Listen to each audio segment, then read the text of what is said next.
সব তোলা যেত নির্মল তীর্থঙ্করের কাছে। শীঘ্রই গ্রেপ্তার হবে বাপ ছেলে, হুঙ্কার বিজেপি নেতা জয় সাহা। আর ওর তো সরাসরি যোগাযোগ রয়েছে আমাদের এই প্রাক্তন বিধায়ক নির্মল ঘোষ আর তার ছেলে তীর্থঙ্কর ঘোষের সাথে। মেয়ে সাপ্লাই করে ওকে টাকা পাঠাতো, এই তো ব্যবসা ছিল। বেআইনি আগ্নেয়াস্ত্র দেখিয়ে তোলাবাজির অভিযোগে পানিহাটির এক বিখ্যাত পানশালার মালিক সুশান্ত সরকারকে গ্রেপ্তার করেছে খড়দহ থানার পুলিশ। চিটিংবাজ দালাল সুশান্ত সরকার, চিটিংবাজ দালাল, ও তো একটা ক্রিমিনাল। ওকে অ্যারেস্ট করবে না তো কাকে অ্যারেস্ট করবে? ইতিমধ্যেই অভিযুক্তকে 10 দিনের পুলিশ হেফাজতের আবেদন জানিয়ে ব্যারাকপুর আদালতে পেশ করা হয়েছে। এই ঘটনার মূল চক্রী হিসেবে প্রাক্তন বিধায়ক নির্মল ঘোষ এবং তার ছেলে কাউন্সিলর তীর্থঙ্কর ঘোষের নামে উঠে আসার সরগরম ব্যারাকপুরের রাজনীতি।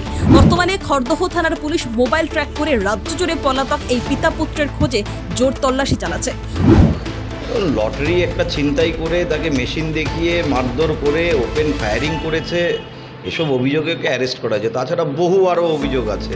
ওদের এক একজনের নামে মানুষ এতদিন তো ভয়ে কমপ্লেন করতে পারেনি। ওদের এক একজনের নামে 50টার বেশি করে অভিযোগ হয়েছে। বাঁচার কোনো রাস্তা নেই।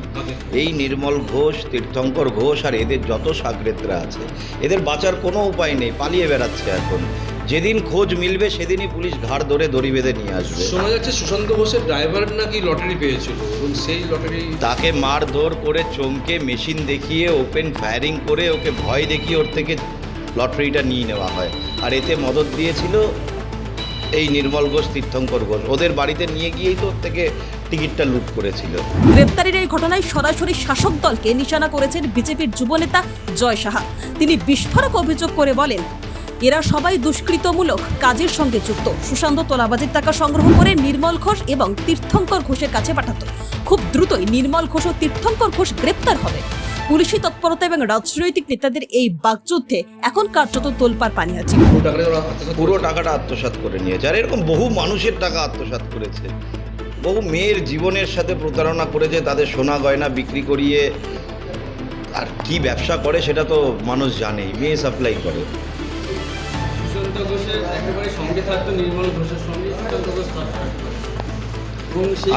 আমি কি বললাম, এই যে যত আপনারা বার দেখছেন, এসব বারে মেয়ে সাপ্লাই করে, চিটিংবাজি করে, দালালি করে পয়সার ভাগ পাঠাতো। ওখানে সুশান্ত টাকা পাঠাতো তীর্থঙ্কর ঘোষকে। বাপ ছেলে দুজনই পলাতো। যেদিন খোঁজ মিলবে সেদিন ঘাড় ধরে কোমরে দড়ি বেঁধে পানিহাটিতে ঘোরাতে ঘোরাতে নিয়ে যাবে।